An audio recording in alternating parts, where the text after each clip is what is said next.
Valid ba ang isang oral will o huling habilin na hindi nakasulat at sinabi lamang ng isang tao bago siya mamatay? Ang sagot ay hindi. Hindi kinikilala ng ating batas ang anumang oral will o huling habilin na hindi nakasulat.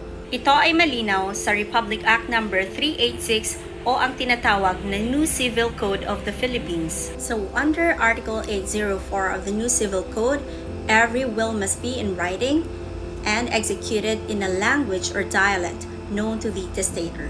Sa madaling salita, ang huling habilin ay dapat nakasulat sa lingwahe o wikang naiintindihan ng testator o ang gumawa ng will.